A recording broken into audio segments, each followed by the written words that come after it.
Ne demandez pas, n'accusez pas la France pour quelque chose qui dépend de vous, là. C'est une réalité aussi. Et depuis 1994, c'est pas la faute de la France, pardon de le dire dans des termes aussi crus, vous n'avez pas été capable de restaurer la souveraineté, ni militaire, ni sécuritaire, ni administrative de votre pays. C'est aussi une réalité. Il ne faut pas chercher des coupables à l'extérieur de cette affaire. Et donc, on en est dans cette situation qui a conduit à des drames absolus, à cette deuxième guerre, à des millions de morts, qu'on ne doit pas oublier, à la nécessité aussi, ce qui est une responsabilité qui doit se faire ici, c'est pas la France ou d'autres de le faire, de mettre en place une vraie justice, une justice transitionnelle qui est la clé pour que celles et ceux qui parfois ont tué soient jugés. Et parfois ils évoluent encore, ils sont là, ils sont encore avec des responsabilités. Comment voulez-vous qu'il y ait une paix durable et de la confiance dans un pays quand la justice n'est pas passée? Ne demandez pas, n'accusez pas la France pour quelque chose qui dépend de vous, là. Bonsoir mesdames, mesdemoiselles et messieurs, soyez encore une fois bienvenus sur cette tribune de l'éveil des consciences. Je vous demande de partager au maximum cette vidéo. Mais il faut la partager largement, parce que le message de Macron et l'analyse que nous allons en faire doit aller très loin, partout où se trouvent nos frères africains. Oui, l'heure de l'éveil des consciences a sonné. Chères dames, chers messieurs, vous venez d'écouter Emmanuel Macron, président de la France. Ça, c'était en RDC. Actuellement, Emmanuel Macron, il est dans une tournée où il doit visiter 4 pays de l'Afrique. Et ça, c'est dans le cadre de sa nouvelle politique, sa politique à lui vis-à-vis de l'Afrique. Parce que Emmanuel Macron a constaté évidemment que c'est sous son règne que la relation France-Afrique s'est beaucoup plus détériorée et les jeunesses africaines sont debout plus que jamais, prêtes à rompre avec la France. On a vu plusieurs manifestations de contestation de la France. Nous en avons vu plusieurs. Alors, Macron vient en Afrique s'adresser aux Africains. L'objectif, c'est de renouer le partenariat, de renouer les relations avec l'Afrique. Parce que, encore une fois, comme Macron n'a pas manqué de le dire, tout récemment dans son discours à la veille de son départ pour l'Afrique, Macron a dit avec insistance et persistance et que ça fasse mal ou que ça fasse plaisir à qui que ce soit, l'Afrique devient de plus en plus le poumon économique de la France, de l'Europe. L'Afrique devient de plus en plus le continent grâce à qui des emplois sont possibles en France. Alors, Macron ne veut pas perdre l'Afrique. Il ne veut du tout pas perdre l'Afrique. Mais il sera à l'évidence de l'échec de la France vis-à-vis de l'Afrique. Il est venu en Afrique. Avant sa venue, tout ce qui a été dit sur les médias sociaux, Macron a eu écho de cela, même nos émissions que nous faisons, les différentes manifestations de contestation. Soyez-en rassurés que tout ce que vous faites, le président français, il est informé à la seconde. Ils sont les services de renseignement les plus rapides dans le monde, si on peut le dire ainsi. Donc, ça c'est une petite parenthèse pour dire aux jeunes qui manifestent, qui sortent manifester conformément aux lois de leur pays, qui brandissent des pancartes et qui disent qu'ils ne veulent pas de la France dans leur affaire interne, qui ne veulent plus de la relation avec la France. C'est une manière de vous dire de continuer parce que ça paye bien. Nous allons revenir sur le sujet. Je vous demande de partager la vidéo au maximum. Il faut la partager au maximum. Alors il se passe quoi? Macron est venu sur le terrain, mais il est gêné. On fait des reproches à Macron, à la France. Bon, pas que Macron, mais à la France en tant que telle. Donc il est conscient. Macron est conscient de ce qui se passe. À la veille de son départ pour l'Afrique, le discours qu'il a tenu, l'objectif c'était de rassurer les Africains. Alors, dans ce discours, il est parvenu à aborder un aspect où il disait que la France n'a plus de précarité en Afrique. Autrement dit, la France n'a plus de mainmise sur l'Afrique. On avait eu à épiloguer sur cette partie. Alors revenons.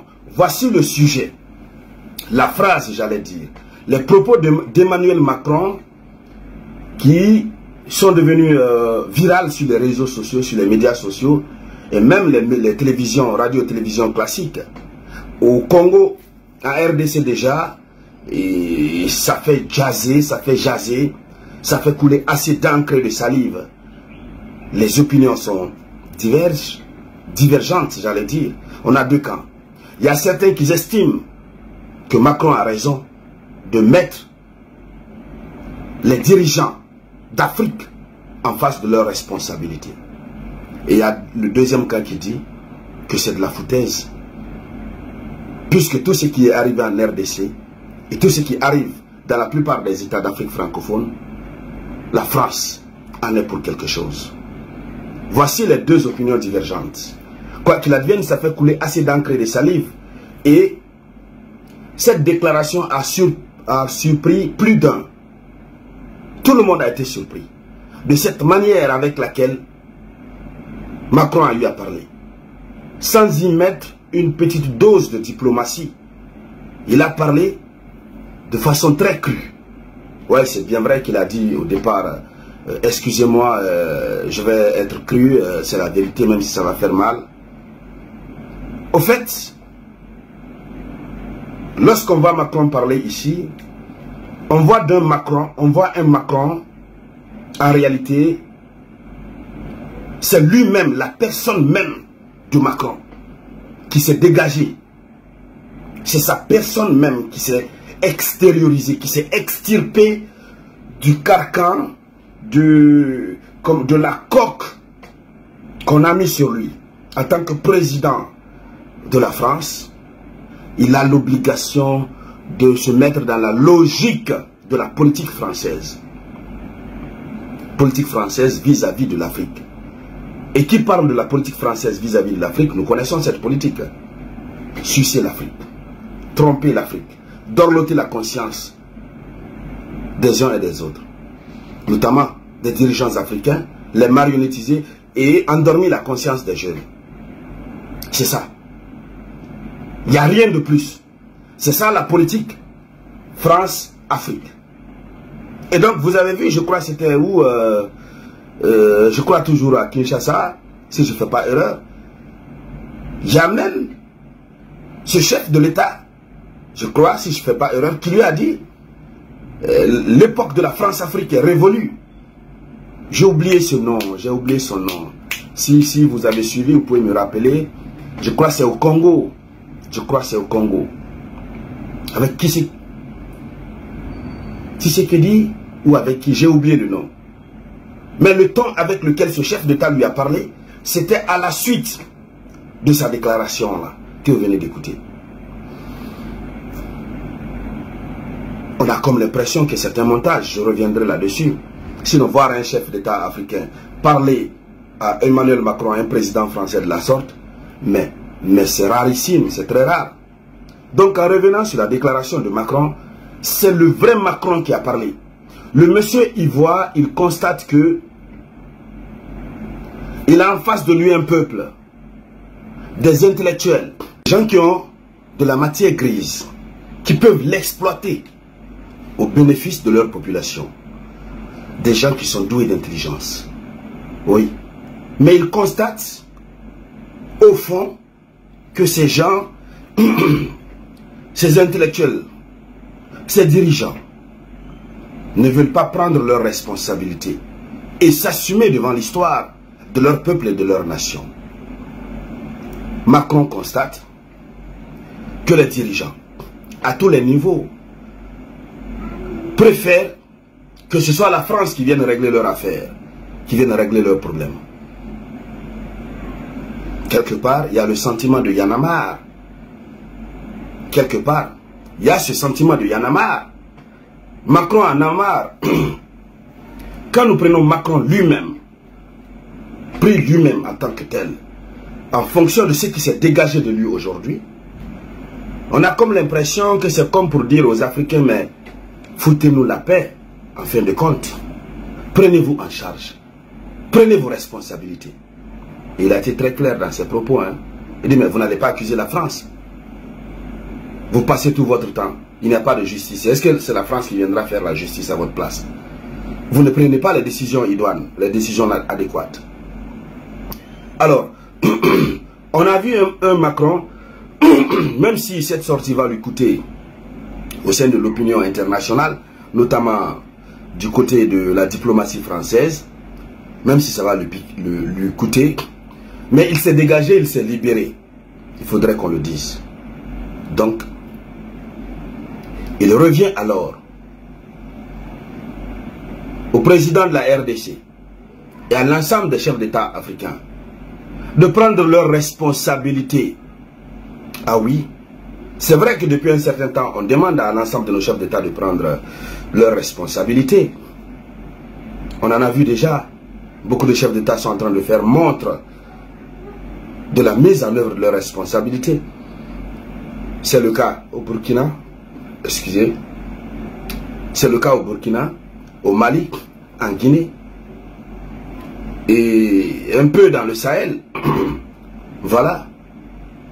Alors donc, nous sommes à une phase décisive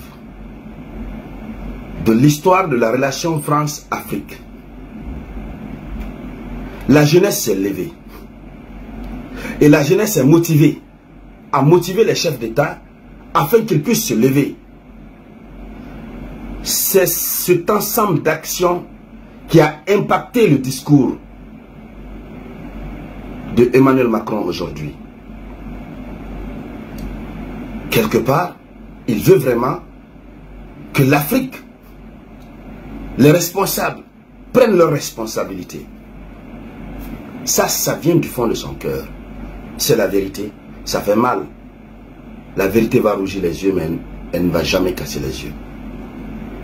Maintenant, lorsqu'on prend toute la coquille autour, voilà, en tant que chef d'État, censé mettre en œuvre la politique de la France à l'étranger, lorsqu'on met Macron dans ce contexte, on dira que Macron n'oserait jamais prononcer un tel discours. Non. Parce que la France ne veut pas de cela. La France ne veut pas du tout que les chefs d'État africains se responsabilisent. Le message que Macron a adressé à la RDC n'est pas un message seulement pour la RDC. C'est pour tout le continent africain, notamment les États d'Afrique francophone qui sont en collaboration avec la France. Et vous savez, généralement, quand un chef d'État tient un discours, lorsque il est censé adresser le discours à la population ou, n'est-ce pas, au peuple ou à la communauté qui se trouve en face de lui, le message ne s'adresse pas seulement à cette communauté, c'est à l'ensemble des autres qui se sentent concernés. Il y a un adage de chez nous qui dit, qui se sent morveux, j'allais dire, se mouche. Donc voici ce qui est en train de se passer. La jeunesse d'Afrique, le combat que nous sommes en train de mener est en train de porter fruit. C'est en train de porter fruit. En ce sens que, voici Emmanuel Macron, qui en a marre lui-même, de tous ces reproches que nous sommes en train de faire à la France ces derniers temps, et à Emmanuel Macron lui-même. Il est fatigué de cela. Et vous avez appris, il y a jusqu'à présent plus de 6 000 militaires sur le continent africain. Et ces 6 000 militaires sur le continent africain, d'accord, Macron veut réduire le nombre. Il veut aller dans le cadre d'une simple collaboration, coopération avec les États d'Afrique. Et il a eu à le dire dans un de ses discours récents. Il dit, désormais, l'époque France-Afrique est révolue. Les choses ont évolué. Les mentalités ont évolué. Nous allons désormais, avant de dire nous allons désormais, il dit, l'Afrique a d'autres collaborateurs, d'autres partenaires au développement. Je crois qu'il veut faire allusion à la Russie, qui est en train de monter en puissance et en succès en Afrique. Il dit, désormais, nous allons collaborer avec l'Afrique, les Africains, en fonction de leur manière de regarder les choses. Autrement dit, ils ne veulent plus imposer quelque chose à l'Afrique. Selon le discours, même si ça peut être considéré comme étant un discours simplement verbal, mais c'est ce qu'on entend. Ils ne veulent plus imposer quelque chose à l'Afrique. Ils vont agir envers l'Afrique en fonction de ce que nos dirigeants veulent. Chères dames, chers messieurs, chers panafricains, il nous revient alors le devoir historique, le devoir sacro-saint, nous, citoyens, de mettre la pression sur nos dirigeants à travers l'ensemble de nos structures fêtières, que ce soit des organisations politiques, que ce soit des organisations de défense des droits de l'homme, que ce soit des organisations de la société civile, n'importe quel type d'entité. C'est à nous de mettre la pression sur nos dirigeants, de leur faire comprendre qu'il y en a marre. Combien de siècles d'exploitation? Nous continuons toujours. C'est la même routine, les mêmes discours. Je vous ai dit la dernière fois, Macron, avant de bouger de Paris, il a dit que cette fois-ci, il ne va pas faire un nouveau discours, qu'il n'aura pas un nouveau discours.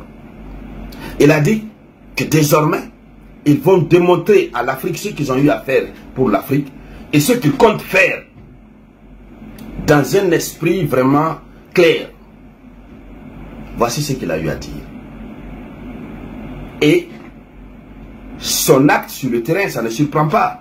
Même s'il faut admettre que Macron a de sérieux problèmes sur le terrain. Il a des problèmes. Voilà. Parce qu'il part rencontrer des chefs d'État avec lesquels il y a des difficultés. Quand vous prenez le cas du Gabon, par exemple, on le disait tantôt tout à l'heure, le président gabonais est poursuivi par la justice française, etc. C'est là où le monsieur partait se soigner, mais désormais il ne peut plus aller à Paris. Et donc, il y a ces questions-là qui existent entre Macron et ses différents présidents. Et au fait, l'idéologie de la France n'est plus comprise ni acceptée par les populations. Et les chefs d'État qui se sont toujours laissés, on va dire ainsi, marionnettisés par la France, au jour d'aujourd'hui, sont dans un dilemme. Est-ce qu'il faut satisfaire aux exigences du peuple ou aux exigences de l'ancien colon? Vouloir satisfaire aux exigences de l'ancien colon, le peuple va se révolter, le peuple va se lever. Vouloir satisfaire aux exigences du peuple, l'ancien colon va se frustrer. Heureusement d'ailleurs, l'équation est résolue. L'ancien colonisateur a compris la nécessité de revoir sa stratégie, de revoir sa manière. C'est de cela qu'il s'agit. Et donc, ce discours est une partie de victoire pour la jeunesse africaine. C'est comme ça que moi, je considère. C'est une partie de victoire pour la jeunesse africaine qui s'est levée, qui s'est battue. Les jeunes du Congo se sont levés tout récemment. Je vous ai partagé la vidéo. Vous avez manifesté, jeunes Congolais. Aujourd'hui, votre président est remis en cause. Et pas seulement le Congo, l'ensemble des présidents africains, notamment de l'Afrique francophone. Macron demande à ses chefs d'État de prendre leurs responsabilités. Alors, ça veut dire une partie de victoire nous est offerte. C'est à partir de ce moment-là que nous ne devons pas baisser les bras. Nous ne devons pas fléchir, même d'un seul iota. Nous devons continuer la lutte. Une lutte acerbe, une lutte sans merci, pour la véritable indépendance économique et surtout politique de l'ensemble de nos États. C'est pourquoi, encore une fois, je vous demande de partager la vidéoconférence au maximum. Partagez cette vidéo au maximum, comme d'habitude, comme je vous connais. Partagez-la dans tous les groupes d'Afrique. Tous les groupes d'Afrique francophone. Et tous les groupes d'Afrique. Partagez au maximum. Partagez au maximum. Et mettez en commentaire, vive une Afrique véritablement libre. C'est de cela qu'il s'agit. Merci à toutes et à tous. Merci d'activer la cloche de notification pour recevoir la notification chaque fois qu'on sera en vidéoconférence. Merci d'inviter vos amis à s'abonner sur la page du Samouraï Théa que je suis. Merci à toutes et à tous. À nous reprendre tout à l'heure pour une nouvelle vidéoconférence. Je souhaite à toutes et à tous un excellent week-end. Osez, c'est déjà gagné. C'était la voix du Samouraï.